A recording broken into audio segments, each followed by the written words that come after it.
And thank you as well for also dressing up in costume for the Halloween special. We'll come to that. Not even a joke, low effort one either. We'll as well. come to it, Kevin. I've brought two. Look at this. I'm horror author, right? Yeah. With special rare glasses that I don't normally wear, which might make it seem I'm more frustrated with the movie because I'll do this now and then, but I'm not. Yep. But secondary outfit, it doubles up because you're not going to come to the dance. So no, I haven't. Oh, here we go. Disgraced tennis player. No questions, please. No questions. Have you had your day in court, sir? Yeah, I know I'm playing tennis later and I'm going to jail, but that you don't need to say. Have you had your day in court? Yes, I've had my day in court.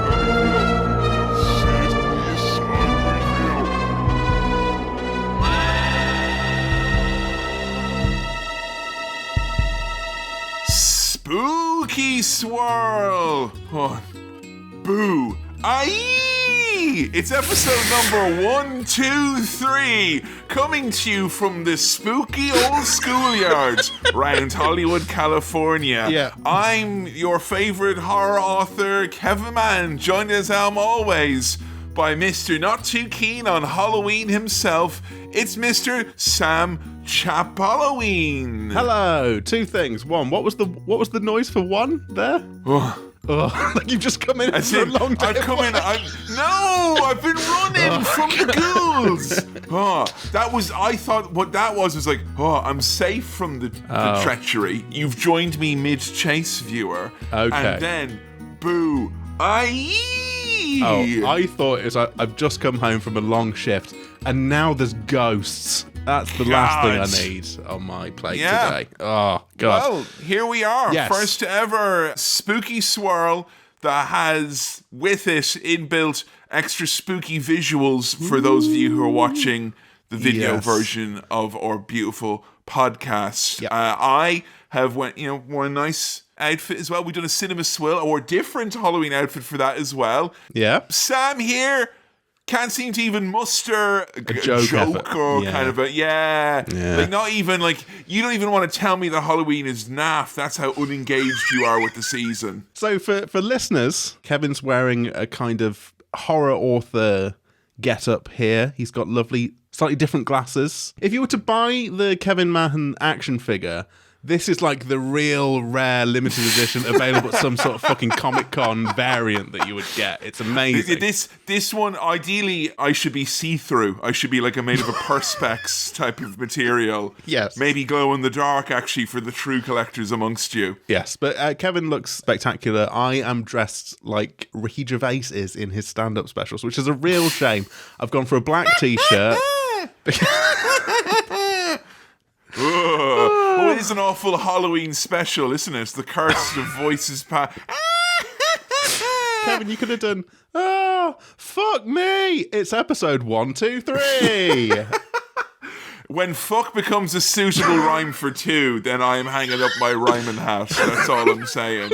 They do say an old Englishman haunts the very medium of podcasting from way back in 2004 when you had to have an iPod to listen to them. But hopefully, if we all join hands in this seance, aka the mailbag. Oh, are we going straight to the mailbag? We go mailbag. It's fucking seance, man. We're going mailbag. We're going to the mailbag.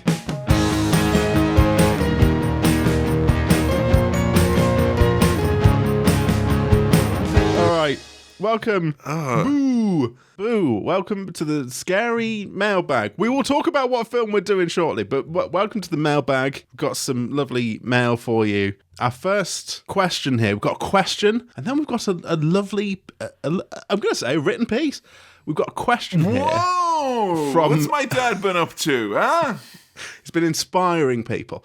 Dr. Judge, we've taken this from Patreon, so we've got the usernames, and some of them, Dr. Judge Private Eye, are not, strictly speaking, first names, which is what I would normally go for. But Dr. Judge writes, you're talking shit about my private eye there. Come on, man. I saw darling of stage, screen, and internet meme, Patrick Stewart, take a terrifying turn as a skinhead gang leader in the movie Green Room. While I always knew he was a tremendous actor, I genuinely didn't think he could pull terror from me the way he did, and it got me wondering, what's a time when an actor you loved took a surprising turn, either for better or for worse? And that's from Dr. Judge. That's a very good question. Kevin, thoughts? I mean, obviously, the scariest thing about Patrick Stewart is, like, there's that horror movie, isn't there, where, like, he keeps chasing you into a room and your shirt rolls up a little bit and he's like, from where I am, I can see your belly.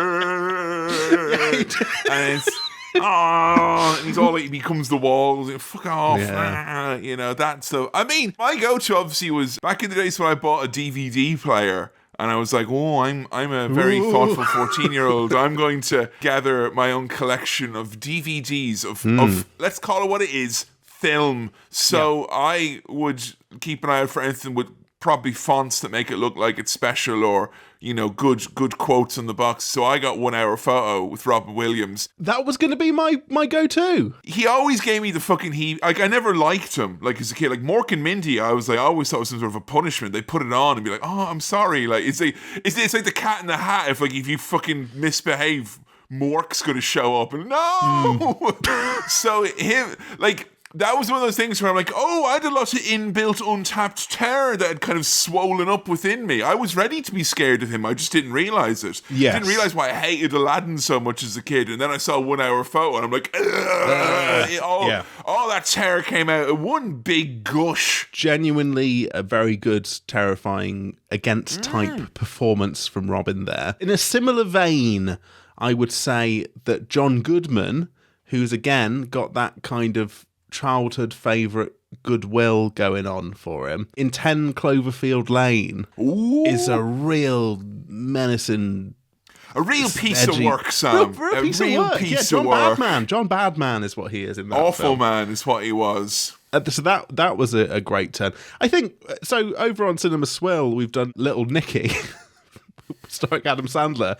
I think his turn in Uncut Gems can't be understated as a kind of, that's not terror, but that's, and it's not even that far of a departure, but it's but you're great. saying that having not seen Little Nicky before, then, you know, that was obviously, if you see Little Nicky, that role makes more sense. Well, that's obviously. transformative as a role. It is. And I do believe there's a lot of people out there in Hollywood who could fucking unnerve the bejesus out of you. Like, let's admit it, Ryan Reynolds, if he even, like, there wasn't like a whole team of people trying to not make him seem creepy in every movie he's in, and believe me, that's where a lot of Netflix's budget goes these days. Yeah. I generally think if you turned up to even 0.5 out of 10, him being like, what's the matter? Yeah, he could turn on the creep. Yeah, I don't care for him, and also I feel the same way about all the other people who've bought like football teams and stuff like that. I think there's like, how many are there? Him, too many. Always Sunny Lad.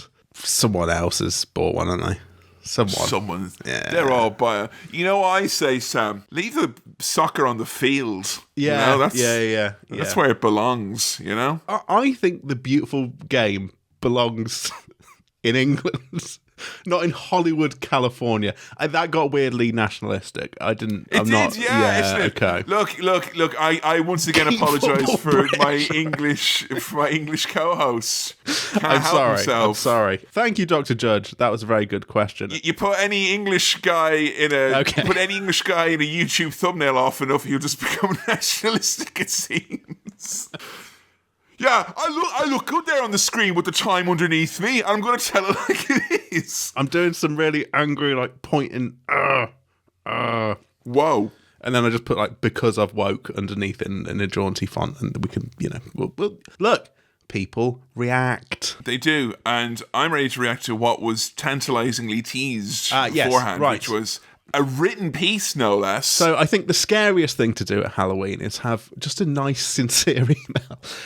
This comes through from Alec, who writes the following. Dear Sam and Kevin, I'm actually surprised to say that I have no idea how I first stumbled upon your podcast. Oh, that's spooky! That's imagine that. How did you get here? How did you find us? As I've been listening dutifully since the heady days of 2014, 10 years. And Sam, I look up, I'm like, the update's not completing, man. Why not?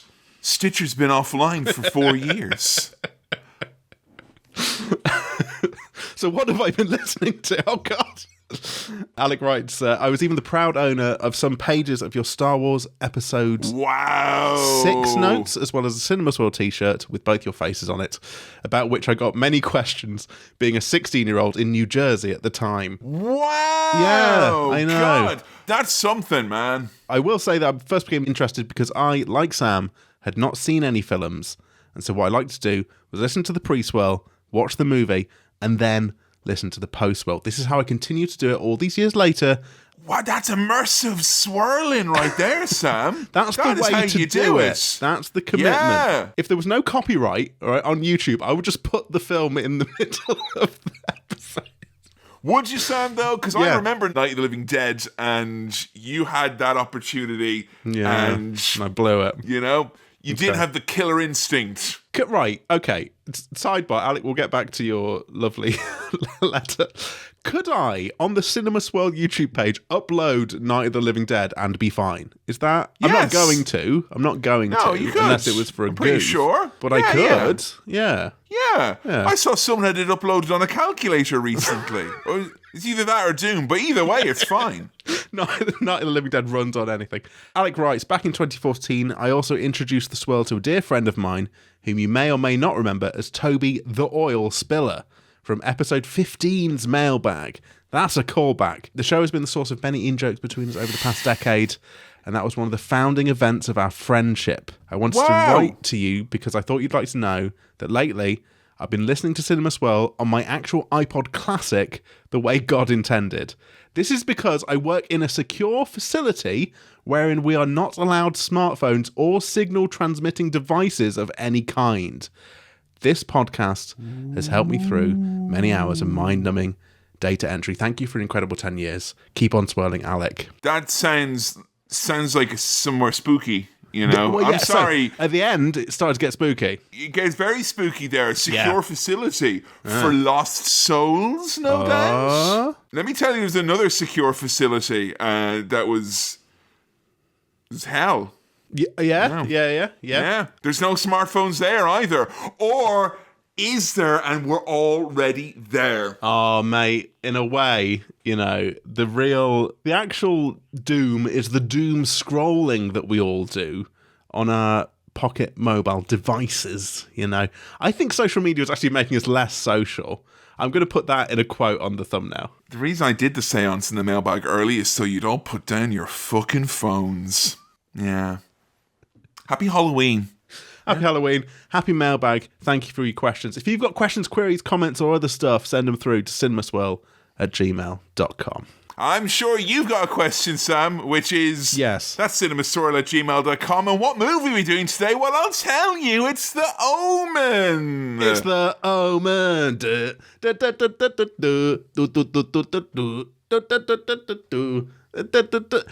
Oh, writings on the wall. It won't go away. Do you know what I'm singing? Jesus, it's just so fucking English. It's like, honestly, It's the like if Prodigy. everyone around in the rest of the world wants to know what it's like to go out in England, it's like imagine that times 19 and a glass breaks every now and then. Oh God, awful. Is that what we're doing? We're watching? No, we're Prodigy? doing The Omen, Sam. We're doing The Omen, and Okay. The Omen is a movie about. Any care to guess? Scary child, question mark. Now, I thought this was from about 20 years ago. I think it might be from about 40 years ago. Okay, so there's two Omens. I thought it was the new Omen, but it's the old Omen. Old Omen. Oh, for old. It's Old Men. We're watching the movie Old. It was a documentary about the aging process. Again, this is how we would say old man in Nottingham. Omen. He's an old man. Hey, Omen, get out of the way. We've got a nice lace handbag there, Omen. I'm going to steal it because I'm a Nottingham ruffian. Yeah? Thank you. We've got lace. We've got Robin Hood. That's about it. That's about it now, unfortunately. I think there's a scary child. Mm-hmm. I think it's kind of Exorcist level old. As in, what, demonic? Yeah. Swearing. Possession. Possession. Possession. And like when you say scary child, scary how like you wouldn't believe the state of their clothes, or like that they got shit all over their face. No, right. Or they knocked something over. Like, The opposite. What's The opposite. Too neat. Too tidy. Too put together. You know when a kid's like all done up? No. They got to have a bit of, Honestly, I'll be honest, Sam. It makes me fucking sick. Yeah, it's disgusting. yeah. Like, hello, Mr. Peters. Oh, wouldn't be. Oh, terribly. That kind of little. He's been really English this episode. I have to again just apologise for the international viewers who might find that. It's the scariest thing of all. It is. So he's a very polite child, possibly British. Yeah. A little British boy with a little suit on. But oh, wouldn't it be terribly awful if someone were to fall into that well over there? Oh no. Oh, that kind of, Hey, Sam, you never wore a suit or anything growing up, did you, when you were a little boy? Maybe once or twice. Yeah. This is why I thought English people didn't generally have comedians, to avoid the kind of scariness of a British child in a suit being all like, oh, hello, I'm all, but, that kind of thing, All I can guess, and I think I'm basing this off the newer one, is that there is a scary child. I remember the new one being a big deal. I don't know much about old. Well, there's been a new one. There was a remake of. There was also a prequel as well. Right. Maybe even have hit cinemas when you were a representative of literal access to cinema when you worked in a cinema. So I'm not sure if that's why it's ringing true. But you've told me it's a creepy child. All that, is this child going to kill people? Is this child going to be all scary like The Exorcist, where its head's going to be all blah, blah, blah, and the like? Okay, here's what I'm guessing. The child's not going to kill people, but the child is going to talk people into killing other people. Oh, Mr. Peters, I think you should murder all of the people in that house over there. Oh, and then he's got weird kind of look in his eyes, and Mr. Peters is all like, ugh, and then, he starts hitting people with axes and shit. With axes? Yeah. One of them. So we've got a child who's kind of capable of talking anyone into anything now, it seems. It's just that's what we're dealing with here now. The scariest thing of all, a persuasive child. Do you know what the child's name is? Yes, the Omen. The child is called the... No, I don't know what the child's name is. What? Is it like an iconic name? Kind of, yeah. If you knew that much about it, I figured you might know what this is, but... Little Tommy Murder Trousers. There you go. You can have him. Wow. That sounds like a self-released EP from fucking Johnny Depp or something. Little Johnny Murder Trousers came, and let's just say we weren't ready for him, or this, or me. Timmy, Tommy, some kind of... Timmy. Shit like that. Okay. So, are we talking kind of an all-American boy, and he's kind of, hey, mister? Or is it, like you said, little British boy? I think this is British. I don't think we're getting gee willikers, sure would be a shame if you kill it. No. Scare factor / notoriety. Yeah. It doesn't seem like you're very aware of it. So No. are you anticipating a scare level? You've not been given the heebie-jeebies necessarily very frequently on Cinema Swirl's spooky editions. I want to be scared, all right? I want to be freaked out, okay? Can you deliver that with this? I mean... I am often fascinated with Spooky Swirl with you, finding out the random things that do make you scared. Yeah. Because I think you do have pretty broad defenses against mainstream fears, spiddly diddlies notwithstanding dandling. If this film has a claymation spider in it, I am going to fully shit myself. That's the thing, claymation... completely knocked me for six. It still does that unsettles you. So, there's not a lot of claymation, dare I say any, in this movie. I don't mean to ruin your Halloween. How do you feel about this film? I can't talk too much about my feelings about this movie without potentially spoiling the movie. Let's just say that this is a movie because I was aware of this movie and some of its context before I saw the movie. Okay. And all will be revealed as Cinema Swirl rolls on. We'll catch you after this sponsorship slot from Dog Pass. Ho, ho, ho. Oh. Thank you, Dog Pass. And hey, that brings me on to something that I think you're going to find a little bit scary and a little bit, because the worst scares are the ones that subvert your expectations of what's going to be the case. And Kevin, I'd like to welcome you to Coke Swirl.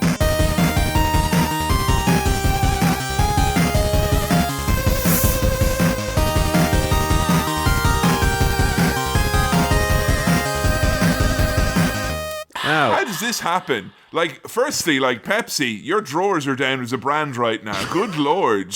How has Coke become the Pepsi challenger to Pepsi status and Cinema Swirl is the needless fizzy add-on? Welcome to Coke Swirl. That's right, for the first time on a podcast, someone is going to be on cocaine. No, not really. Wait, you tell me all those British comedians just forgot to turn on the right microphone?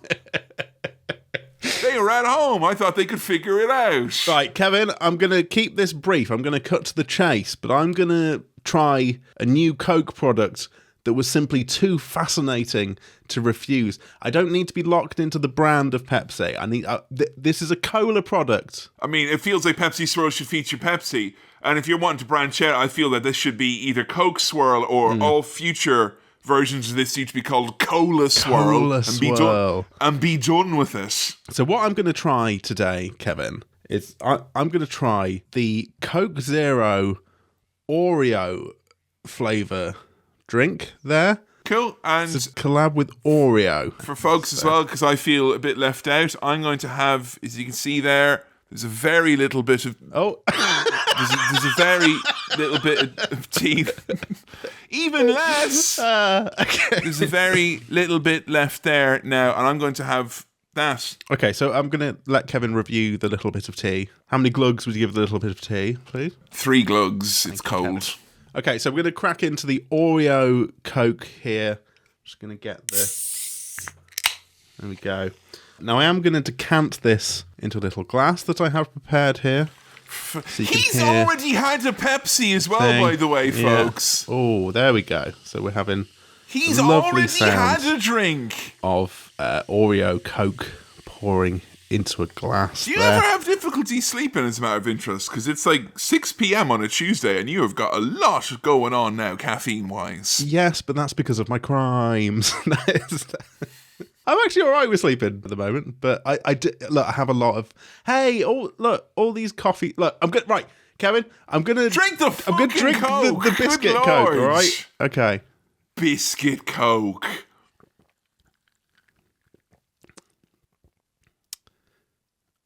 Oh, now I tell you what.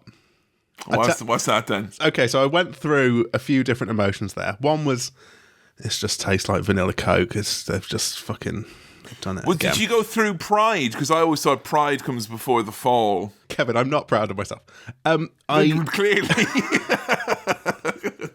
It initially just tastes like a kind of vanilla Coke, like a kind of Coke float taste. But then there is a little hit at the back of the Oreo biscuit flavour. You know, it's a nice it's a nice cola drink. But Kevin, what I also wanted to do, because tell me how many glugs? Do you want to tell me how many glugs? Not yet, because Mother Kevin, of Christ.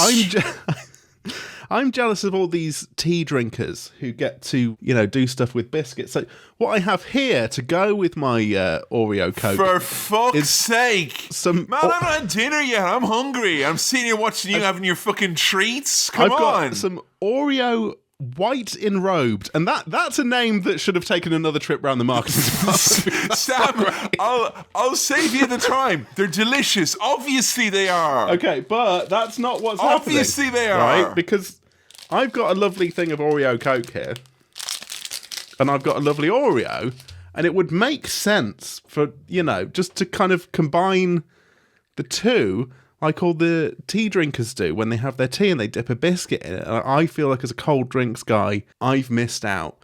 So what I'm going to do is see if somehow the combination of the biscuit itself and the cola creates a taste sensation that hasn't been tried before. What I thought was going to happen here, which I kind of feel, I don't want to ruin it or anything, but like if you had the Coke flavored Oreos and then you did that, was that the plan? And we kind of couldn't make it happen on time? They're not available in They're not. Okay, as far as I can see, they've just got the cola, so I can't, But I thought it's It's a funny visual image of me dunking the biscuit. Yeah, that's fine. It is. It's not the right one, but I'm gonna do it into the microphone to see if it makes. Look, sorry, I don't mean nice to take noise. away from the frankly great idea about dipping a white chocolate covered Oreo into a glass of Oreo flavored Coca-Cola. I don't want to take away from that. That sounds like a Limp Biscuit cover up. I don't want to take away from that. The white chocolate biscuit in Oreo flavored. It kind of does. Yeah, a little bit. Right. Okay. Anyway, I feel like I've tested Kevin's patience, but I want to. And do can you this. put the diabetes time lapse?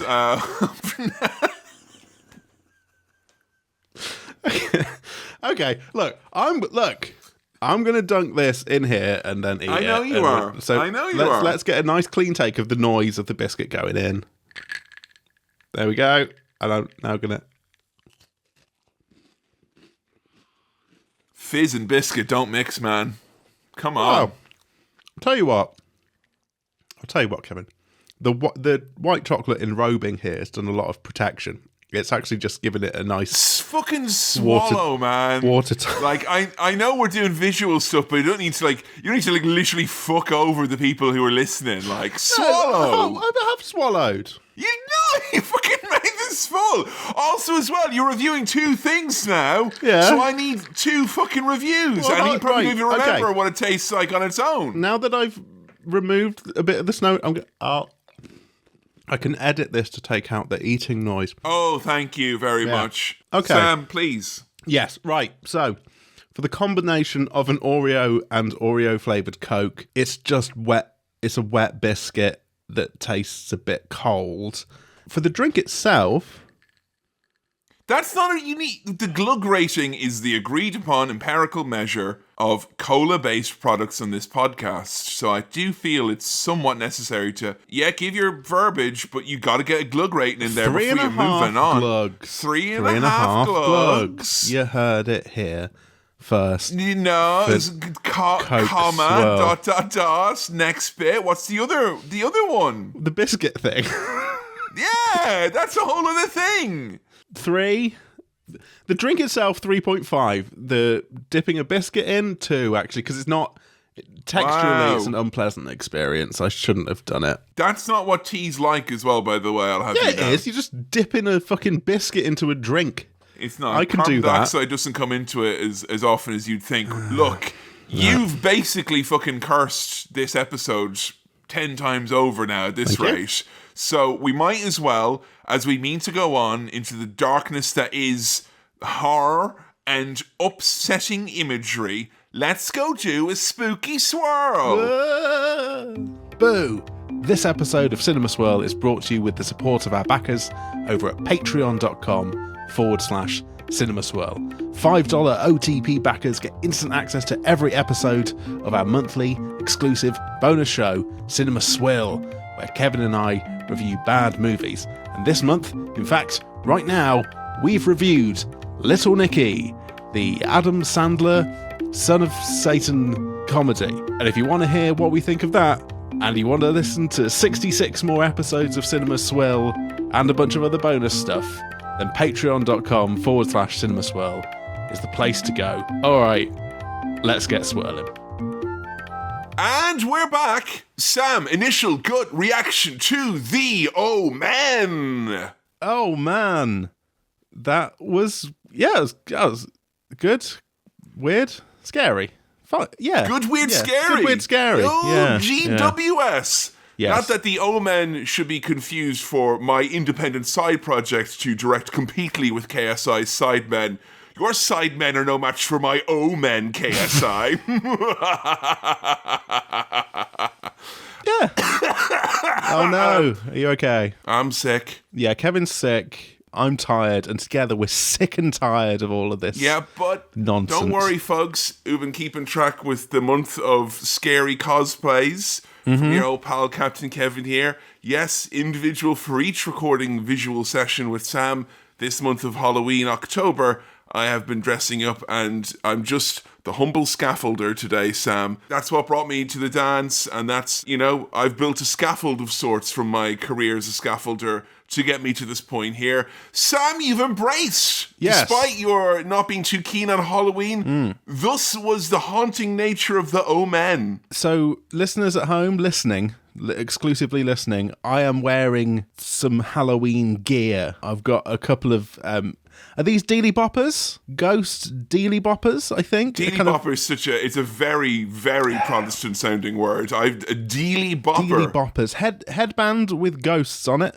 and they're light up ghosts. Two small ghosts that appear to have bat wings on them as well. And I know what you're thinking. They're dropping breadcrumbs. They want you to go over to that YouTube page. Yeah.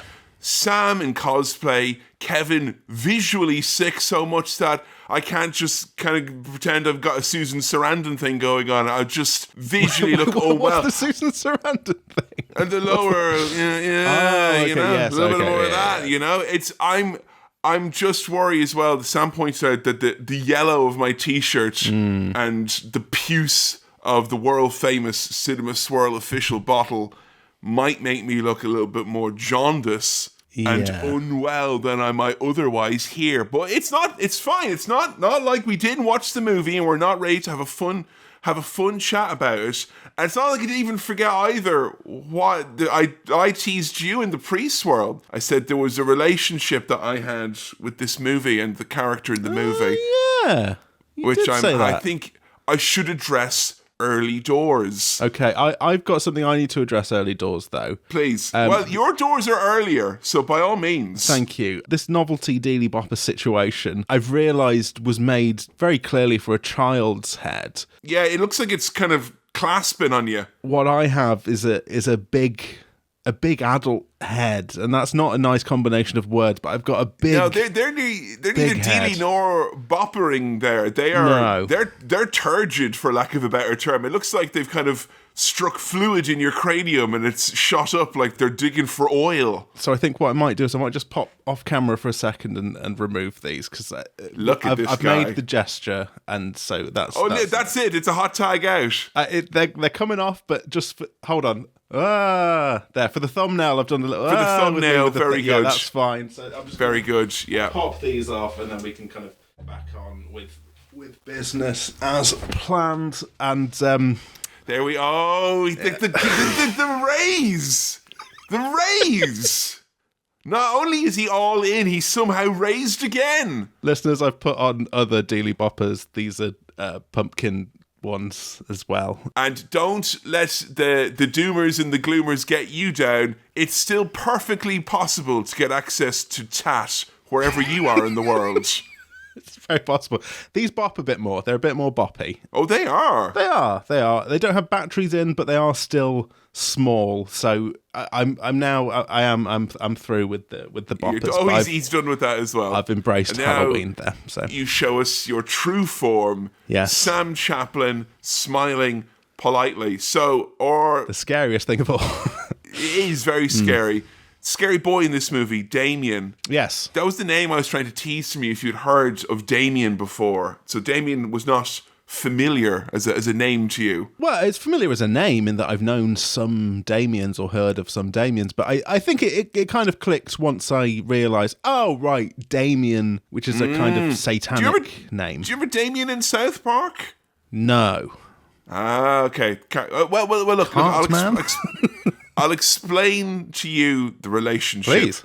I briefly had the nickname Damien, which was, quite frankly, all my own doing. And as a hubristic 11-year-old, I went on what was known as an induction weekend, where when I went to boarding school, they sent you there for kind of a weekend where you just kind of slept in the place and ate your food there. So you're like, see? This is what it'd be like, except you'd be going to school as well. And it was a fine experience, generally overall. Okay. We played tennis. We tried to order pizza. We did not get any. And there was a last day where there was some boys there who we were told by the teacher, these boys are here to serve you guys, and whatever it is you want, it's on there to look after you. You're their number one priority. Right. And I didn't realise that was kind of a bit of a joke. So I went over to one of the boys, and they were older boys, and I said, "Can I have a glass of milk?" And they got me a glass of milk, and it was a warm glass of milk, and I said, "I wanted a glass of cold milk," because I had been given strict instructions that these boys were on my beck and call. Yes. They weren't. They were senior students who were just doing a favour for a teacher on a day at the end of summer. So when I came to actually start school, and those boys were the oldest boys in school, I was immediately informed that my nickname with them was Damien, and that they wanted to hit me lots because I made them get a glass of cold milk. And there had been a summer of discontent building up to this moment. Right. So I, from the ages of 11 and a half to 12 and a half when they graduated, was called Damien by a group of very large boys, Okay. most of whom were on creatine. So that was my relationship with Damien. And I will say, it was a well-earned nickname in this instance. 2 questions. One, what kind of fucking school is this? And secondly, Yeah.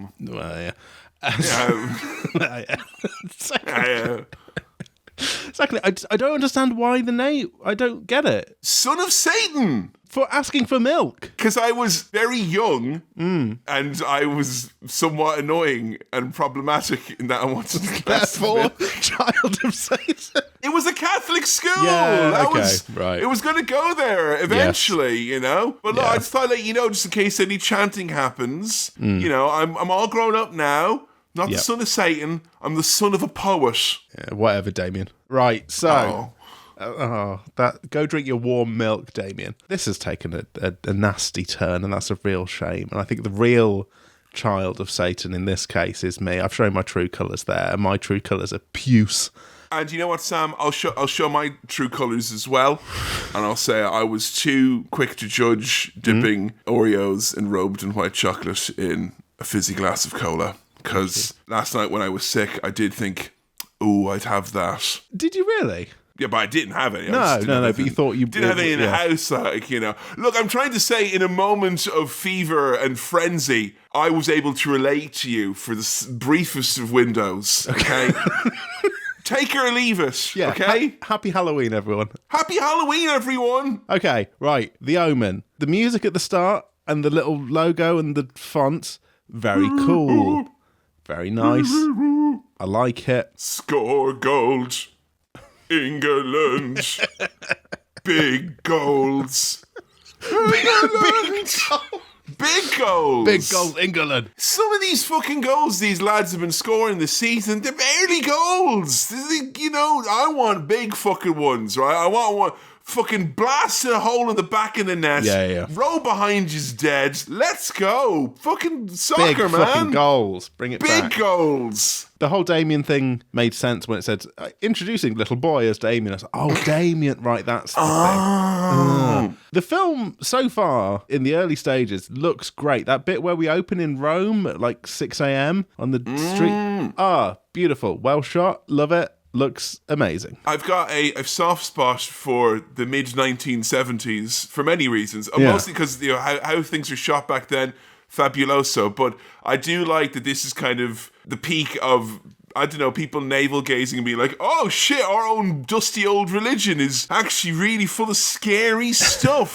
The setup here is fucking wild. The old switcheroo. Okay, so we've got our main character guy. His wife has given birth, but the child has died in childbirth. So he is to adopt a child whose mother has died in childbirth. And there's a priest there. And he's like, "Ooh, you should do this. You should have this. Yes, this is your wife need never know." As a premature child, Sam, as are you got to think at one point or another this was kind of not in the conversation, but it was in the word cloud of ways this might go, you know? Do you think they were prepping some other boys to be wheeled out in front of our parents? I mean, like, they're probably sitting there being like, look, even if they survive, they'll become podcasters. And I mean... So you might want one of these ones. I don't know, like, you might want to do the old switcheroo. Can I give a shout out to our lead here of Gregory Peck, the 11th greatest actor of all time, according to the American Film Institute, who has a voice as sweet as honeyed molasses, who every time anything happens in this movie vaguely perturbing, which is often, he'll give you a good, my God, or Mother of God. What a man, what a voice. Very good voice, very good actor. He's playing a character named Robert. I've just reminded myself of that. It's being insisted that he take the boy, and so he does do this switcheroo. Yes, and it's a covert switcheroo as well. You're kind of keeping the wife, the tag team partner, is very much in the blind about the ongoing plot here. And I will say it's probably for reasons like this why child theft is never celebrated in the way that, say, childbirth is. There's a lot more cloak and dagger involved. It is truly the, what if I were to purchase fast food and present it as my own cooking, drawn out to the ultimate extreme. What if I was to take this child and convince my wife she'd give birth to it? He does ask some relevant questions. He's like, does the child really have no family? And Satan's round the corner. Oh, no, actually, shut up. And that's why it's important that we listen to all voices and we have a balanced viewpoint. Yeah. Maybe we'd like to hear from Satan on some of these matters, you know? Yeah. And next time, Question Time will be coming to you from Kildare for some reason. 5 years later. 5 years later? My God. He's been appointed the ambassador to Great Britain. Way! What qualifies him for that role, Sam? Is willingness to steal things that aren't his? Very good, actually. Yeah, not bad. And furthermore... He's unwell, but he's still scoring big goals here. Exactly. Imagine if those were words and Sam was like, oh, no, you know? They move to London. They're going to London into an extremely nice new house, a lovely big house. Which I believe now sells American candy, I believe, judging from the layout of the shops and houses in London from my last visit. But sure, what's the matter? I mean, he's in there taking himself a big house here, baby there, 6 counties here. Sure, what does it matter in the end? You know? It's all looking great for Robert and his wife. They're all happy and, romantic and everything's fine. Did you get any sort of because a freaky boy, a freaky child, it's a potent image. Was that something that you were, because I remember The Exorcist, it was one of the scarier ones that we did. Yes. Were you expecting a very scary child imminently? Was this like kind of building up in suspense for you? Yeah. I was expecting freaky child. He was a bit, he didn't really say much. Like, it just shows you how far those laws have slipped, basically, since the 1970s. Because I think here, this is basically all they were legally allowed to do with a boy. Whereas now, he'd probably fucking have, 10 TikTok channels going at the same time, you know? I was expecting little Timothy Trouser to be like, wouldn't it be terribly sad if it blah, blah, blah, blah. Yeah, you were convinced of that. Yeah, but there was none of that. It was just looking sinister. There is a bit where they're walking around in a park and they've lost Damien. Oh, the little feckin' bollocks getting lost. And the audacity of him, the tears as well. Crying as well now, is he? All fucking shit all over his face. Come here to me now. I did wonder whether the twist might be that he's not actually scary in any kind of spooky way. All toddlers are scary. They're just sort of pricks, a lot of them. They're just, and that's the most frightening thing of all. It's the birthday! Hey! Yeah. And it's good to know that as decent a spread as you can put on as the ambassador to Great Britain and close personal friend of the president, it's not really a Corleone family level function. We panned for half a second and we saw the whole thing. We've got money, but we've not got mob money. But consequently, Robert has a lot more free time on the day to enjoy himself. Yes. A lot less meetings, a lot less plotting. A lot less meetings where people come in and slag him and indeed his entire people off. And I'd look around as well. No one was drinking from a hose, so pretty legit crowd all around. There's a little photo montage of actual photos for the birthday thing that I thought was really nicely done. It was a very nostalgic feeling of actual developed photos. I'd see. The thing though is seeing a rich little boy having lots of fun and he's wearing a suit and all that. It just kind of, there's something about that that's very ominous. It's like the start of Succession or something like that. Like, I shouldn't see no one that small wearing a suit like should be having that much fun. If you're that small and you're wearing a suit and you're running a business, salute. I wish you well. On you go. But this frivolity of just running around, awful. Child of Satan he was. Yeah, if you've clearly shown yourself to be a boss baby, then fine, we can get on board and we can understand. Yeah. But that, we were not sure what's going on. Boss baby didn't fire that weapon, okay? And I'm just saying that because in our last 2 episodes, it feels like anytime I've maybe mentioned the Rust shooting, it's really kicked off in the comments. Yes. And I think I'm trying to help you, help me, help us. Yeah. So, yeah, Boss Baby's innocent. He never did it. He's set up by his co-stars in Boss Baby 2. I'm going to let Kevin be the one to say anything about this, and I'm just going to keep quiet. What are you going to do? Send a baby to jail? I know he's a boss baby, but he's not going down. Not in this state, not in any state. Kevin, there's a scary-looking dog, a Rottweiler. A birthday bully XL. Which I got for Sam for his birthday this year, but it never arrived. I think it's been held at the Royal Mail Depot. Well, a quite obvious sort of allusion to, hell and hounds, and that's a thing, isn't it? Sam's obviously a cat person, am I right, fellas? Huh?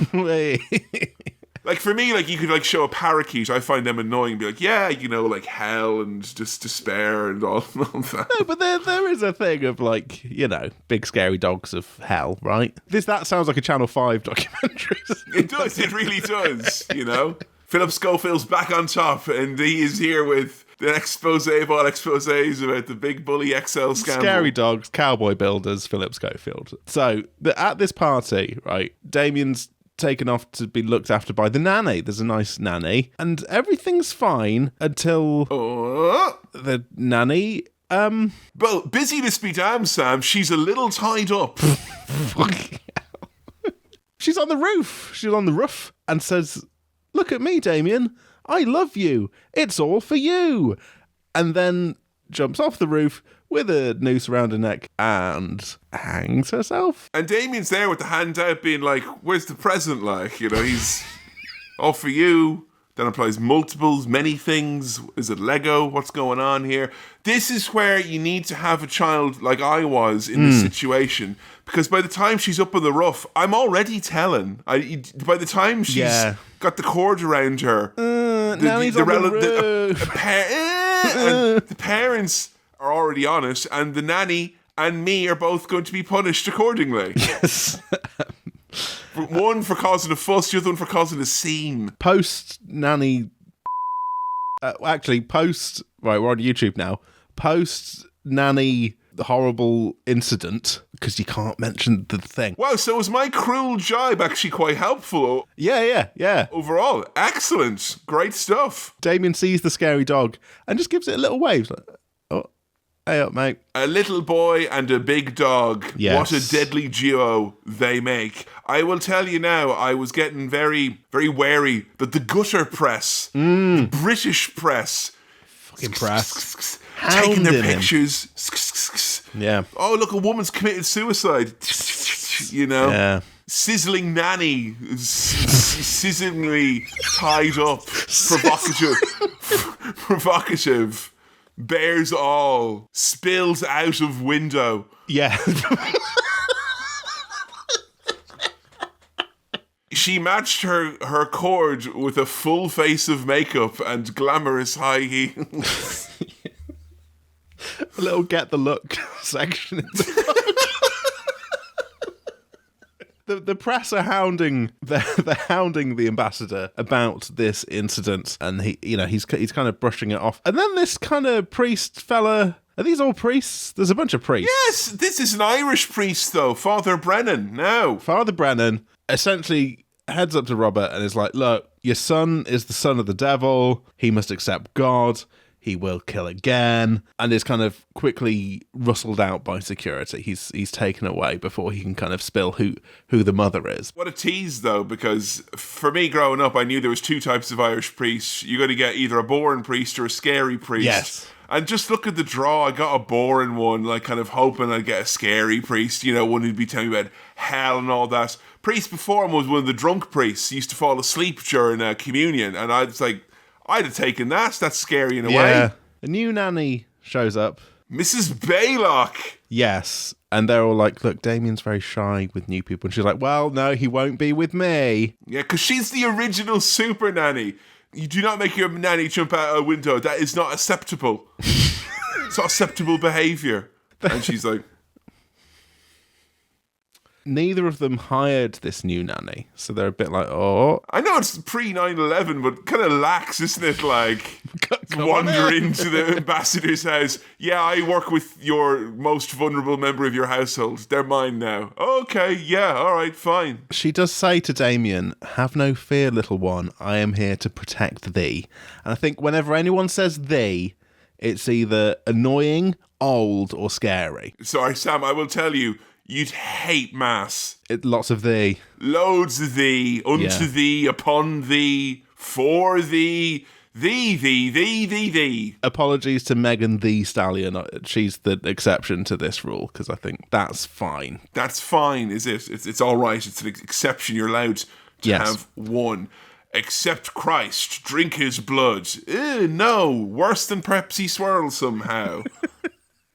They want to take Damien to church, right? And the nanny's like, oh, no.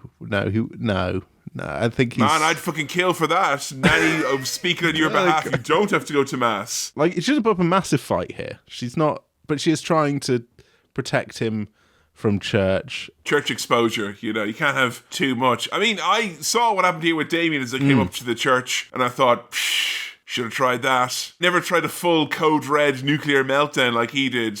You would have gotten out of church, you'd be back home playing SNES in no time. I mean, he fully freaks out. He's crying, biting, just all over the shop. Kudos to the director who would tell the child about the embroiling situation in Vietnam and abroad to rile the child.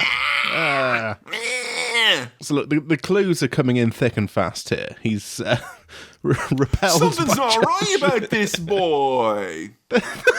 So the unregulated nanny who's just showed up and has like flashed some references has brought a dog into the house. Okay, that's a household member, Sam. That's too far. I mean, I would imagine an XL bully like that would need at least one human child's worth of meat every week, and that's a lot. That's going to... The butcher bill alone will be well up, even if it's just snouts and entrails. These are all fair complaints. Like, you shouldn't bring an outside dog into the house without at least consulting us. I would like, for me, if it was my child, my situation, you could do it, but I would like at least some graph demonstrating that the circumference of the dog's mouth is not bigger than the child's head. In this case, it is. And I think he'd slip him down like an oyster, I think it wouldn't even be much of a... Like, it wouldn't be a case you come in, there'd be like, every parent's nightmare is to come in, there's a bloody massacre where their child once was. Yeah. Because of an XL bully attack. No one wants to go in and go, where are they? And there's no trace of them. They've eaten them shoes and all, down in one. Yes. Because then there's a missing persons report. You're going on for weeks. The dog's got no fibre. He's not going to shit for a year. I do have to explain this to Stanley sometimes when he barks at big dogs. I'm like, that dog could eat you in one bite. You would just be instantly like swallowed down. Did this get Stanley's dander up then? Because there's a lot of like alarming dogs asserting their dominance. So thankfully, this was on a night when I was not with Stanley. Where was he? In a dog nightclub, was he? No, I was away. So where did you watch this then? Did you watch this on an iPad on a train? I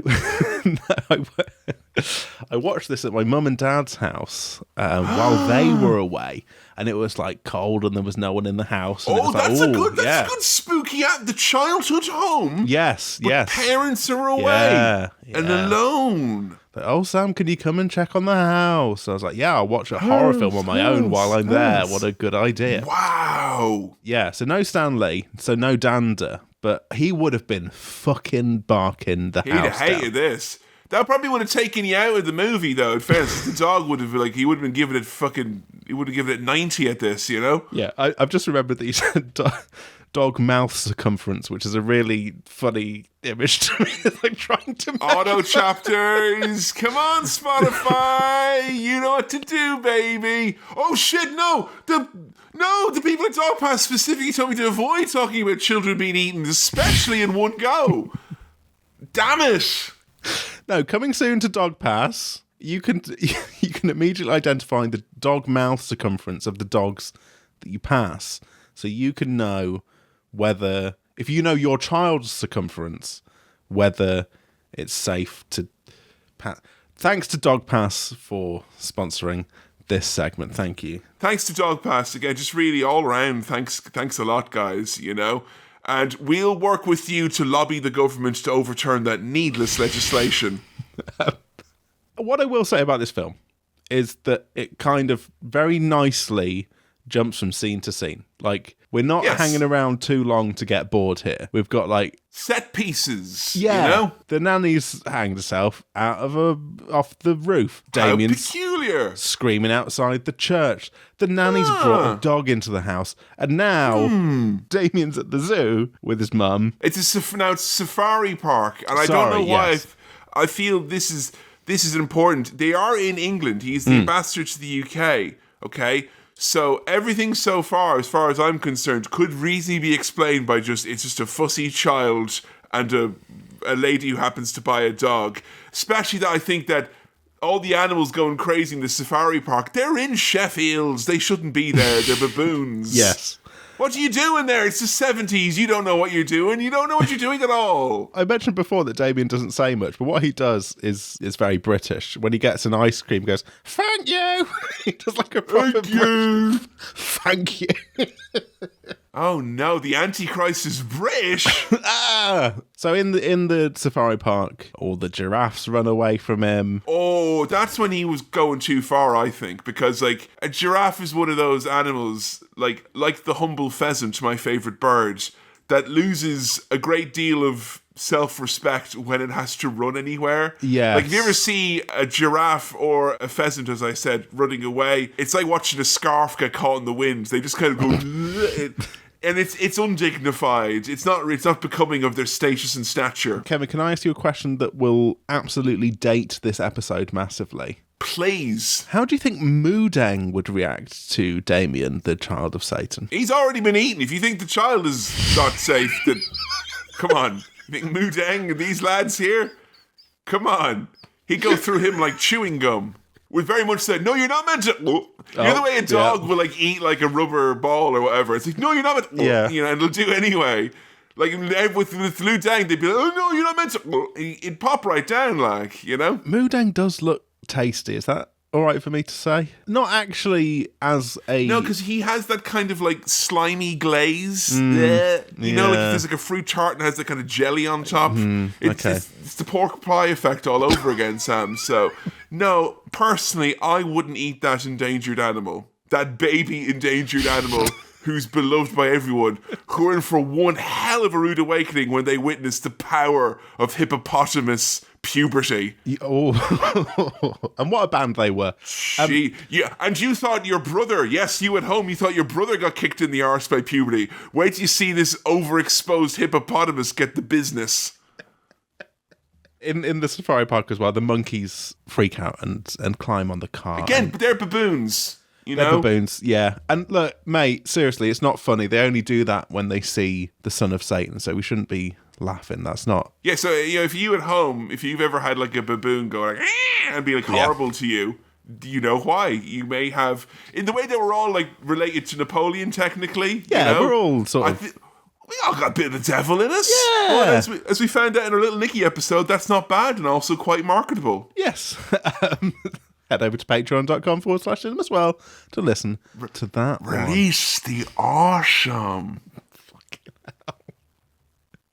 Actually, I was going to go to Popeyes last week and I was like, no. It's going to put me off. Release the awesome. Kathy, the wife of Robert, she wants to see a psychiatrist because she is struggling here, which is absolutely fucking fair enough. Like, yeah, I mean, come on now, you know. One of our secondary characters here, there's a photographer guy. Yes, this journo, this British journo, writing for some rag, no doubt. Actually, you know what? No, sorry. Scribbling for some rag. Yeah.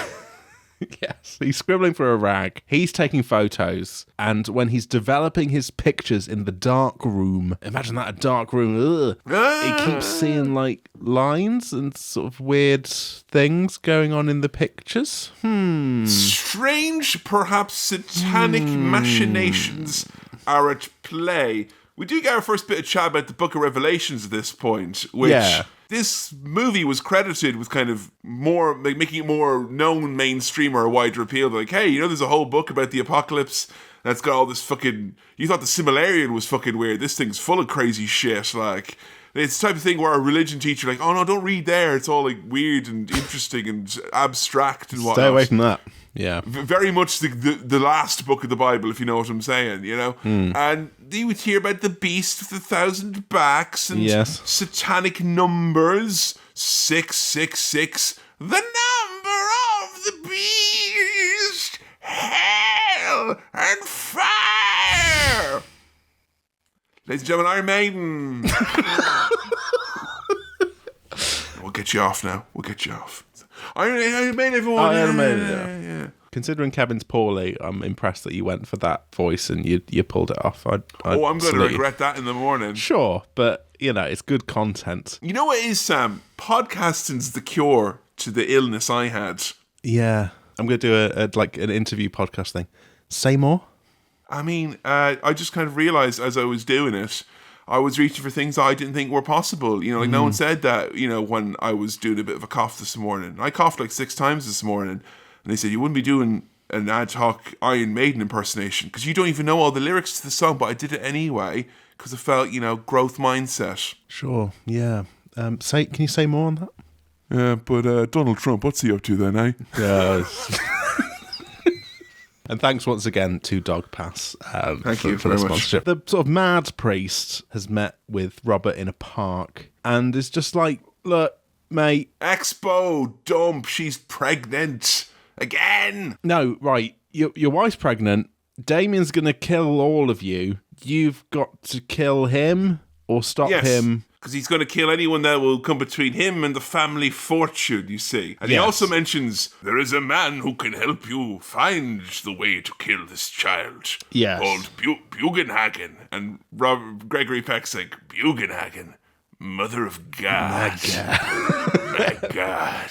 Then this... Bugenhagen, will he allow me to kill my child? My God. Bit of a storm then, Sam.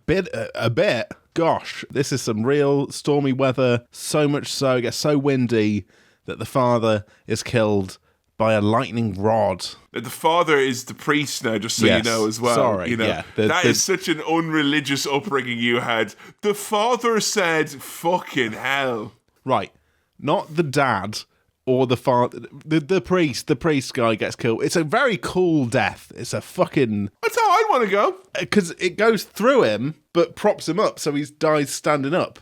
He's like, it's great. You know, if you die that way, they're not like that's going to be a job to cover you. Like, you know, they're not going to stop people taking pictures of you and all that. Like, if you died like that now, you're going to be on a live stream probably. Someone's going to be like, "Why have you been impaled? What are you doing? Why have you been impaled?" Because it's very eye catching, and also in a way they can't just drape you, could they? They couldn't put a big blanket over you. There's not many deaths that would look cool as a Nintendo amiibo. But that is absolutely one of them. Like, you put that on a bit of plastic and you have a little scanny thing on it, I'm buying it. I mean, they've proven at this point with you and me that they can put any old shite in there, we'll probably buy it anyway, wouldn't they? Like, you know. But most of those characters are alive, but that priest there with the lightning rod through him, that looks, you know, get that in Smash. My limited edition Luigi misfiles his P45 and is stressed when starting a new job amiibo is fucking great. All right, I got special tunic in Echoes of Wisdom as a result of it. It's very good. So, after all of that, Kathy tells Robert she doesn't want any more children and, in fact, wants an abortion because she's pregnant, as the priest had figured out or, Foretold! As the father had foretold. The father had foretold thee that there would be a child another, my God. I'm pretty sure at this point, though, when Damien was going around, he's a very busy boy. He's always he's got a little bit of Danny from The Shining to him. He's always going around on his little bike or running about, causing fuss. And I'm pretty sure if this was 2024, Damien would have been given an iPad straight out of the womb and would have subsequently lacked any of the social skills to become the rightful heir to the Prince of Darkness. The worst thing he'd do would have spent £500 on Simpsons Tapped Out or something like that, After it's discontinued, Damien! Did this come before The Shining in terms of... Yeah, Shining was like 1980, and this is 70 Yeah, I think this something? is like 75, so this one was just before, yeah. I think that creepy lad on a fucking tricycle rolling around, Kubrick saw that, and I don't know if that's in the book or not. Between the child here and watching a video of the LA Beast, my favourite extreme eater on YouTube, having to wear knee pads for when he's looking after his newborn child. Right. It was a damning indictment of hardwood floors this week in the Mahon household. A damning indictment indeed.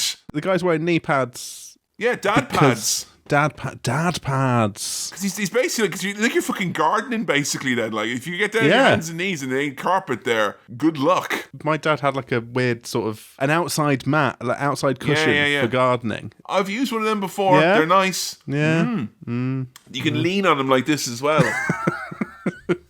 Robert doesn't want to have the abortion happen. Are you worried because we can't say that word on YouTube either? Is that it? There's a bunch of words I shouldn't be saying on YouTube. Look, you know what, mate? I'm not going to be censored by no algorithm. That's why we're really happy that you're checking us out on Rumble, guys. Follow the link from Telegram to get here.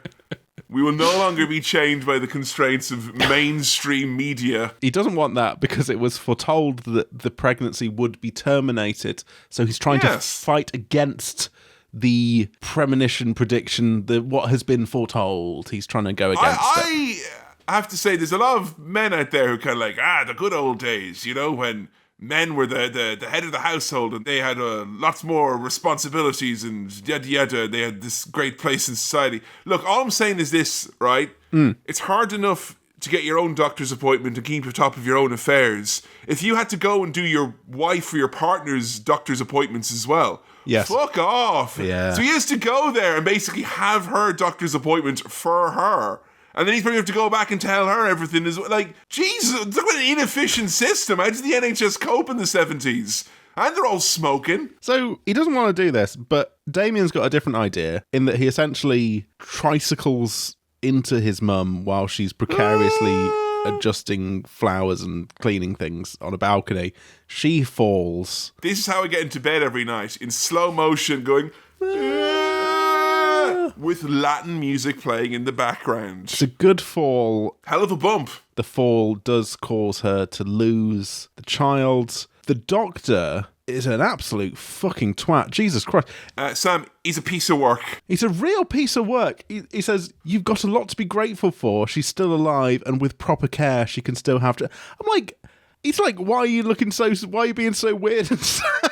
Like, it's mad. Yeah, it's all right. It's only broken a couple of ribs, got a concussion, and she's just there being like, don't let him kill me. Yes. Oh, God. So he finds out more, the journalist at this point then, about the photos he's been taking, and all the people who have either died or have been targeted in some way.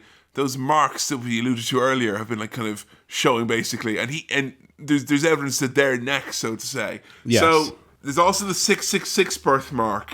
Yeah. And so I'm just right. He's showing him all the photos of people he's taken photos of people, they've died, and they've died in ways that is shown by the photos. It's very sort of Final Destination-y looking thing. Yes, where like, absolutely. And the priest who's had the lightning rod through him, you see the lightning rod through him. But I'm just imagining what it would mean if you went to another photo and the mark on it was just like a little willy on Or there was like a big, like he died of dysentery, so there's like kind of a big brown smear. Oh no, what's going to happen there? Well, yeah, the photographer's really willing to kind of help out and get to the bottom of this and work out what's going on, because he accidentally took a selfie, and his selfie has got is gonna die. So they head to the priest who died's house, and it is the thing that you've seen in a million movies since, which is all scripture and everything all written on the walls and all that. This is what you had to do before there was even a notes app. You had no other choice but to basically make it your lifestyle to be inundated with it. And they make reference explicitly for the first time to the Antichrist, which is kind of like, it's almost like a Wario Christ. It's the opposite to Jesus in every way. Like in the way that Jesus is kind and nice, the Antichrist loves coins and garlic. Would it be Wazus? Wazus. Wazus. It'd be Weezus, I think, technically. Or maybe Wariezus. Wariezus, Mary and Joseph. What are you doing in there? Have we touched on the 666 birthmark thing? No, I want to talk about this because how old were you when you dialed 666 into a phone for the first time? I don't think I ever have. What? Did you get like an advert for a horror movie or something? I mean, what you get is the sound of an old phone in the surgery where you made this phone call going... And you also realise as well that up until this point, you've never made any phone call in your life, just this one. So what you hear down the end is, in your mind, the mumbling chants of a satanic underworld, which you then very quickly hang up. And then you decide, well, if 666 is hell, I guess 111 is heaven. And you ring that up and it does the same thing. And then you walk away as a very young child thinking, are heaven and hell one and the same? My God. Mother of God. Kevin, is it time for me to do some sort of shock jock behaviour here and just dial 666 live on pod and see what happens? Let's do it, please. Okay, I'm going to pop this on speaker, but I'm going to go 666, call. To this number are not connected. If you've dialed correctly, I'm afraid it means that the number is not available from this network. Ooh. Shocking. Wow. Shocking. I can't believe that's still up there after all these years. Shocking. She had such a scary voice as well, didn't she? I know as well. They said the devil would tempt us with clear received pronunciation, and they were right. It's a British voice, isn't it? It is a British scariest, voice. most satanic they voice. They said the Antichrist would be British. They weren't lying. I'm glad there was no one on the end of the phone because I went into that too confident. I feel like the closest now to having a ham radio would be like, all right, let's change my number to 666. So anyone around the world who's ringing me up would be like, hey, Satan, you're going to die. I mean, that's what I'd be doing. I'd just be telling children that I'm Satan and they're going to die. Well, that's the first time I've ever dialed 666 on a phone. Proud of you, man. First one's always the hardest, you know? I do often at night think, what about my upbringing or the teachings of the Catholic Church led me to accept, obviously, 666 as an evil, hellacious number, but to immediately go to 111 as being like heaven. Why is one? Like, what's the unrealistic numerical standard of one that makes it, in my mind, my child mind, holy? Is 111 heavenly in any way? I don't think so. No, if anything, that was my mind. I was like, oh, I'm going to do the opposite. The opposite of 6 was 1. That's some cryptic crossword logic there. Where the opposite of 6 being 1, of course. It's obviously meant to be 333 because of the Holy Trinity. Oh yes, but you were thinking 111. I think 111 is actually a number for something. I might dial some sort of operator if I do that. Yeah, I don't want to mess around with that now, you know. Though, look, I was taught from a young age the women in them switchboards work very hard and they have to do all that. And, stop annoying them. And they're doing it in heels all day as well. So stop annoying them. Stop gumming up the works. They've got a family to go home to. I can't remember when we discovered that the child was born at 6 a.m. on the 6th of June. Possibly 1966, the same year. Not 1966, unfortunately not. The World Cup win for England. Oh my God. That was June 66, wasn't it? Is football cursed? Oh no. I'm not sure what's more insulting, the fact that you don't know or the fact that you expected me to know. I don't know the month of the World Cup. Fucking hell. Back then as well, you know. Back then. Who knows when summer was in the old times? Do you know how many men died to bring you the World Cup in 1966? You should know. It happened in June. There was a slaughter. It was awful. Oh, 606. Oh no! Oh God, it all comes together. Football is indeed cursed. It was quite the score, though. Germany, 6 goals. England, a thwomping 66 goals. They never saw it coming. They went to overtime anyway. They thought, go on. Southgate could never. The old hospital, they're heading back to Rome? Yes, they're heading back to Rome to try and track down the priest at the hospital who's like, you're here, take this child. Ooh. Yes. The old hospital was burned down 5 years ago. So pretty much immediately after Damien was taken. No records. They didn't digitize them. No. And the feckin' priest is in a monastery. So they're having to go on a little bit of a nice, it's not quite grand tour, it's more like the trip, so they have to go through all these nice little, and every time Gregory Peck is given a new small plate from a beautiful Italian village, he's like, my God. He sees the nonnas slaving over their sauce. Mother of God. And the photographer's like, no, it's more like this. My God. And they're just trading the my God back and forth. They talk about all the things that are pointing to the Antichrist being born, including the Jews returning to Zion. Yes. And apparently the European common market is somehow a harbinger of the Antichrist. Okay. Put that on a bus. With the way politics is going, mate, you probably could. Yeah. So, sorry, Sir Beer Korma, a.k.a. the Antichrist, a.k.a. the Anti-Banty-Christ, as in, no banter with him, Christ. Can I just say as well? Yeah. £6,000 worth of donations. He has to return £6,000 worth of sausages. Yeah. That's so many. The return of those sausages is going to be some handover. The whole return of the sausages thing, I'd somehow managed to miss, and Kevin informed me of it. Sam, he's always going about his father's a tool maker. I said, leave it out, mate. A fool maker is more like what his chief occupation was. You're not doing any favours to your throat during this episode. Yay! So they track down this priest to a monastery, and he's all like blind and burned from the fire that burned down. He's got the terrible affliction of 1970s special effects. So he's like. Also, his arm is withering due to him abandoning Christ. Yes. And they were kind of coy about this, but apparently there's an evil arm and there's a holy arm, and the evil one is the one that withers away. Oh. Which one's the evil one in general? Left. Probably left. It's left. Yeah. We're a couple of left-handed boys, aren't we? We're, yeah? You're probably... The problem is that we've seen each other in video calls so much where I'm mirrored. Yes. I think you've taken the prominence of the hand that you see to... No, I'm right-handed, Sam. You're right-handed. Yeah. You're the loony lefty. The radical left. No. The far left. Why have I got it in my head that you're left-handed? I don't know. Just such a satanic, evil presence that I just assumed. Everything else is left about you, mate, so... Probably the bloody hand as well. So that's when they give you your knife and fork the wrong way around. Like, oh, sorry, mate. Owing to your politics, I thought you would eat them back to front. Very good, very good. And my monocle falls into my shampoo. How dare he? But despite the hand situation, they have managed to get him to write something. They've taken out the notes app and he's tapping away. No, there's got to be. They have him like carve it into fucking stone. Give him a fucking someone's pen. got a fucking biro. It's like he's on death's door. He's withered away. And like, yeah, just carve that in, will you?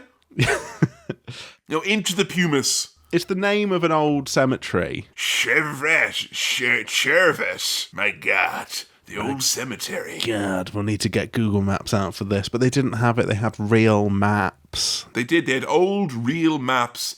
And they find the grave. The grave of the mother who gave birth to Damien. My God. It's an animal in there. Yeah, there's an animal skeleton in there. Oh, no. I know what you're thinking. 1970s, how sexist were they? Very. But it's actually a literal animal is what's in there. They do also dig up the boy's grave, and there is a boy skeleton in there, which is a shame. Was the boy called Bambino? Have I made that up? I think the little boy was called Bambino. I think the fact that they're in Rome might have meant that was just kind of... Oh, you just say that. Yeah. My okay. Bambino. My God. My God. I will point out at this point in watching the movie, when they continually mentioned June 6th over and over again, Joe, who was walking through, said, "Is that Cane Day?" Is it? I can't remember. No, it's May 19th. Okay. May 19th. Don't you ever forget. Oh, there's a lot of dogs here. And this is like my experience when I was researching at the University of Glasgow, and I did a paper where I had to put out different coloured seeds and see if it was important, distasteful seeds surrounded by tasty looking seeds with the different colour, what variations could cause what we like to know as Müllerian mimicry. But I was mostly chased by dogs, so this scene was very salient to me. Big dogs, high stress, not a seed in sight. Hold on. Distasteful seeds? Yes. Did they have like rude drawings on them? They were treated with a very low dose of quinine, which is a bitter taste. Oh, that's what they put on the Nintendo Switch cartridge. Really? No, but I imagine that was the taste. Like, I like them with hummus. Have you put a Nintendo Switch cartridge in your mouth, by the way? I have. No, and I will say that's effective warning because, I'm orally fixated. I'll have I put most of their game cartridges in my mouth when I was growing up. Try it. Maybe not while you're ill, but Sam, give it a go. Yeah. Sam, I'm not going to do that. Do it. There's no upside to it. I tasted one of the seeds back in the day because they were like, it's only fair if you taste the seed before a bird does, so you know what you're doing. Yes. I'm like, oh, that is distasteful. I should have obeyed the warning symbols. You know how you said there was no reason for you to do it? Yeah. I double dare you. So... where does it say here, Sam, on my shirt? Where does it say, act like a mug? Nowhere. That's where. Nowhere. Now I want a shirt that just says act like a mug. Act like a mug. Keep calm and act like a mug. Oh, let me tell you what. This must have been hell for the directors on set here. Never work with small children or animals. And there's all these dogs here. Will they be able to resist these juicy animal and fetal bones? I mean, the sound of those dogs barking was fucking annoying. It was so... I don't know if it's like they've just mixed in sounds of dog. I think they've played with it a little bit here, but I will say it's bad. Yeah, very bad. I like that. I'm just assuming that Stanley never does anything like that. Oh, he barks. Yeah. Oh, really? Yeah. Was he like Bristol, that type of thing? Is it? He's got quite. He's got an intimidating bark. Oh, is it kind of like? Is it like? Like with my old teacher voice, where it's like it's that you don't need to use it. No. But if you use it once, you get one bark from Stanley. That's your warning. Yeah. All right. My favourite thing is when he does like a little bark to, I think for me and Sophie to acknowledge that he would bark, but he's just so it's a kind of a casual.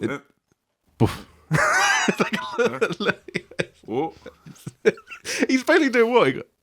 Like that, and I'm like, okay, all right, yeah, I get it. You've done it. They've been attacked by dogs at the grave of the original baby and the mum, who is an animal. Yes, and zoology fans, I've got you covered. The official grouping for this collective group of dogs. It's a whole thing of dogs. A whole thing of dogs.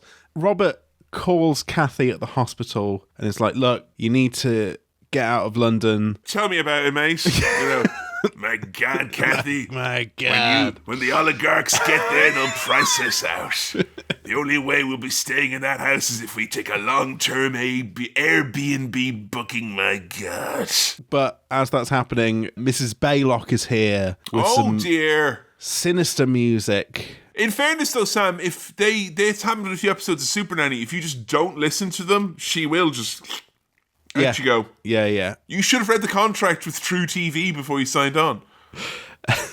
I can't remember what the music is in the background, but I wrote down that the lyrics sound like it's saying Sour Grapes Minibus. And I'm like... Sour Grapes Minibus! Yeah, it's that sort of thing. She fully chucks Kathy out the window. That's her gone. Yeah, she's talking about the fucking bumps she's taking in this movie. Truly the Mick Foley of this movie. Although if Mick Foley's in this movie, he'd be like, I just feel so sad for Satan on his birthday. I hope that he's having an okay time, that I'm able to reach out to him, someone just to text him, let him know. We all miss him here in hell. So, wife's dead then, Sam. Yep. Looks like we're going to get a couple of curries in, head down to Bugenhagen, get the old pints in, yeah?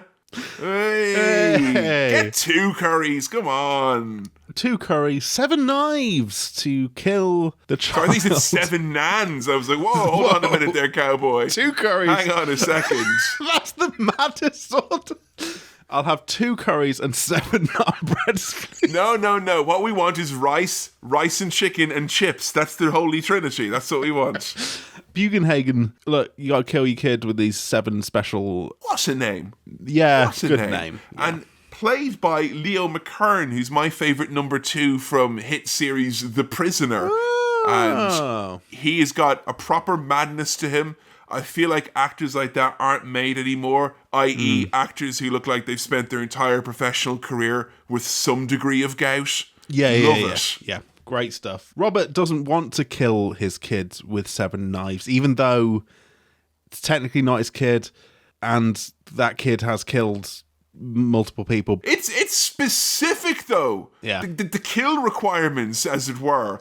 Kill them in a church. The blood must be spilt on an altar. You have to use 7 knives to do it. Jesus Christ. What kind of hitman... Yeah. I thought Freelancer was going to be a whole new way to play. Ugh. Robert's like, look, I'm not going to do that. And Keith, the photographer, is like, I will. And then immediately gets the most fucking Final Destination death you've ever seen. Sir, you forgot your hat. It's great. Now, at this point, I'm kind of like... I feel like the movie's not went to great effects in scaring you. You were in a house on your own, but how's this going for you? It's like... It's a bit scary, but... What I'm asking is, did you burst out laughing when that British journo's head came clean off his shoulders? Yes. But good.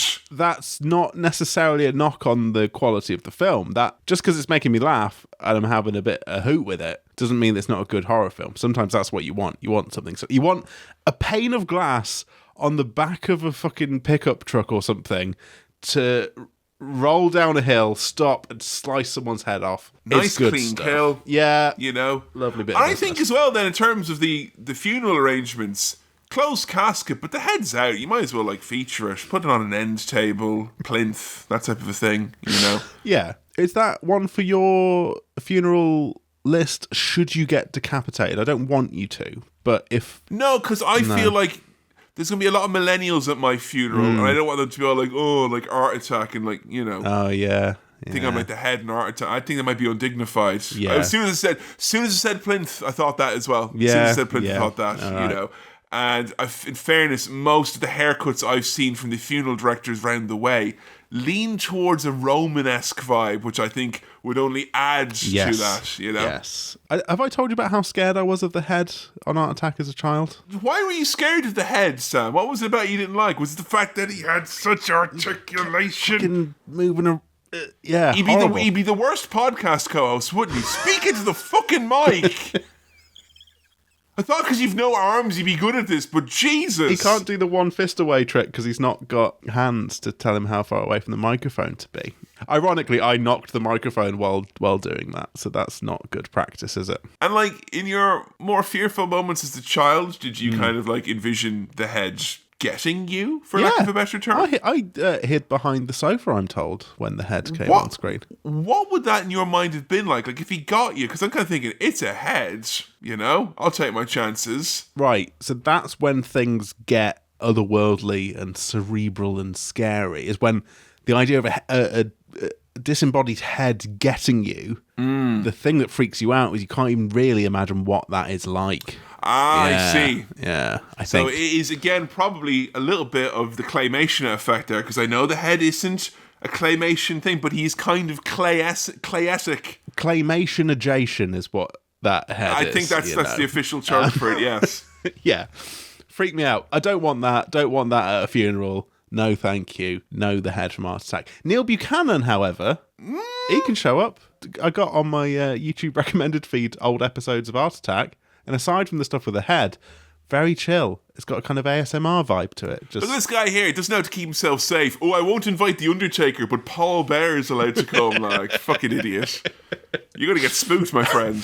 So now Robert heads back home and is fully just trying to kill Damien at this point. He's like, right, I got to get this kid. I must murder my child. Yes. My God. But first, a little haircut. Because Yeah. this child won't look like a hippie on his tombstone. So he snips it away. Oh, he also has the 666 on him. That's convenient. Mrs. Baylock is probably the scariest thing in the movie in this scene. When she kind of goes full on feral. But the biting... Good God. Tell you what, genuine fucking jump scare that genuinely scared me. Really? Yeah. When she's like, "Ugh." We've delivered our scare. I was scared. She just kind of goes, as you said, kind of fully feral, is biting. Gets stabbed. Yeah, she gets the business end of a bridle. Yes, gross. Robert's got Damien driving away with him quickly. Yeah, the idea here is to go back to Hitman. He's got all the tools for the job. Yes. But let's just say he's very much the first time Kevin played Hitman, which is he got the tools and he ran headfirst into danger. Didn't check if there was anyone watching. No. And in fairness, if you are the ambassador, you have a slightly higher media profile than the average citizen. So when he shots out of his mansion like a bat out of hell with a demonic child and a bag full of knives, he's got Johnny Law on tow. Yes. So he makes his way to an old church, but the police have been following. He's about to stab Damien at the altar. Oh, when he goes, Daddy, no! And he's just... It's the fact that he does, like, he hasn't been, like, super creepy in the movie. And I, like, up until that point, I was like, have I misremembered this? Because I always thought, like, oh, he's a freaky child in it. But it's the fact that he's presented so normal for so much of it. Yeah. And, like, you know all these things about him, but he's not, like, bleh. Like, he's definitely not like The Exorcist. No. So at the end, when he's just like, no, Daddy, no, it really hits, because if he was like, you motherfucker, I'm going to kill, you'd be like, kill the child. Whereas here, all I'm saying is the ambassador got some splaining to do. Yeah. Oh, bloody hell, Dad, no. The ambassador's reception is known for 7 knives which are to be inserted into his child. When the blood from the child flows onto the altar, the Antichrist will no longer be. Hands up, you pervert. Yes. The police shoot Robert dead. He's got diplomatic immunity. How can they do that? He was about to stab a child with a knife. A British child as well, actually. Yeah, well, that's the yeah, thing. yeah. If the Yanks are going to come over here and kill our children, Yes. that's another thing, isn't it? And so we cut to the funeral, and little Damien is there Oh man, and they do the whole with, I think, the flag thing. Yeah, I love yeah, the flag yeah. thing. All that Look, sort of I'm going to stuff. say what it is. It's the flake of the funeral, and it's the best bit. Yeah. And if it is appropriate, if a flag is rolled up like that, I want Joe to have that. I think it'd be very nice. She'd like it. 'Cause she always appreciates a good fold job. Do you want a flag of the Cadbury Flake logo? Yeah, because that's less likely to be co-opted by right-wing bigots than the Irish flag. So maybe I Yeah. might just go with the Cadbury's Flake logo. Yeah. And it's nice And yellow. play the Flake music when my coffin's been lowered into the ground this time. That's officially a new song, the sexy Flake song from the 90s. Flake anthem. You might be thinking, like, oh, Kevin's going into ground. But yes, some naughty's lady is going into 0G to eat a flake. So, things are looking up, right? Fuck me, Damien doing the little turn to camera. I think he's like... This. Yeah, here we go.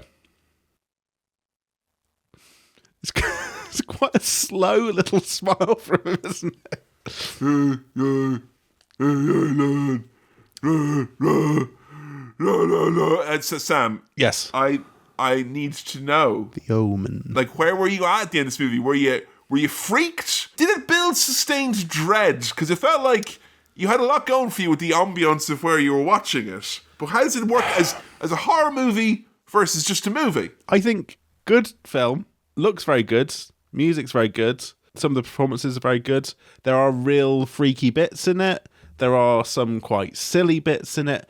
It moves at a very generous pace. I think it's perhaps less shocking nowadays. Yeah. Than, Yeah. Because, Freaky Kid is maybe something new in the 70s, but, like, we got freaky robot kids in our horror movies now, Grandpa. I'll tell you what, the nanny at the birthday party was a particularly grim fucking image. Yeah, it felt like it wants Yeah. to have these kind of big shock moments, or like, to kind of, I guess this is the kind of the era of horror movies that were spread very much by word of mouth and whatnot. Yes. And this had, of course, it was, had threats of bans and protests and yada yada. Like, it was deliberately confrontational, but I think it was kind of, for what it is, it's not as salacious as you thought it was going to be. Is that safe to say? Yeah, I think no. But I can see how back then it was, a bit more of a big deal. And I can see bits of it that have inspired other horror things. I think the photography lines through people was such a fucking Final Destination thing. I think they ripped that off wholesale. Oh, yeah, they do. 100% wholesale, yeah. And there's the spooky kid on the tricycle that shows up in The Shining. I think, there's stuff in this that I can see how that's been used in horror media going forwards. I felt like Damien was maybe underutilized, perhaps. This is another of the many movies we've done on Spooky Swirl when we're in kind of a rock and a hard place, because there's many sequels. Right. And they vary wildly in quality. Oh, he's going back in. For the home stretch. I've popped the Dealey Boppers back we have on lights. for this. Yeah. Very good. They've been lit up all the whole time. So I'm not sure if it's the case, because they do follow his story and whatnot without spoiling anything. Yeah. But is it the type of thing where you'd be intrigued to the continuing adventures of it? Because I feel we have enough would-be horror sequels that we could do a horror sequel swirl at some point. I'm curious. I'm curious about new Omen. Like 2000s Omen. There was a very recent one, and then there was kind of a prequel one as well. So there has been two kind of modern offerings. Yeah. I'm curious about the franchise. I think it was a good horror film. I enjoyed it. I wasn't terrified. I wasn't super spooked, but I can see it's one of those things where I can appreciate the craft. I can understand. My final question then is just as a lifelong man who's been intrigued by Satan. Sure. Oh yeah. Would you be more interested in the devil or Satan after this? We've done a lot of satanic work in the last month on Cinema Swirl and Cinema Swill. Am I more interested in Satan having watched this? It's very not survey question. Here's the real satanic panic, right? Mark and Pierre White is worried that kids aren't interested in beef anymore. I'm worried that children aren't interested in Satan. I think Satan's still the Satan. There's a rich vein of content there. You can mine Satan forever. There's so much of Satan that you can use. And if Satan doesn't like it, he can sit on a tack. You heard it here, yeah? All right. Yes. All I will say is, knives aside, sacrilege aside, all that good stuff, you've had a good time. I have. Dare I say you've had an exemplary time. But star wipe rating, please, for the Omen, because it's been foretold. It has been foretold. So in a way, you already know what the rating is. It was foretold by those who skipped to the end of the episode. I wonder if anyone's done that. Just gone, what's the rating? Let's just find the rating. The Omen, I enjoyed it. It's good. I wasn't blown away by it, but I had a good time. And I tell you what, it's getting a lot of points here for just a breezy pace. Stuff just happens. Yeah, it was good for a 2-hour job. It was very breezy indeed. Yes. So I'm going to say The Omen, 3.5 star wipes. My God. You heard it here first.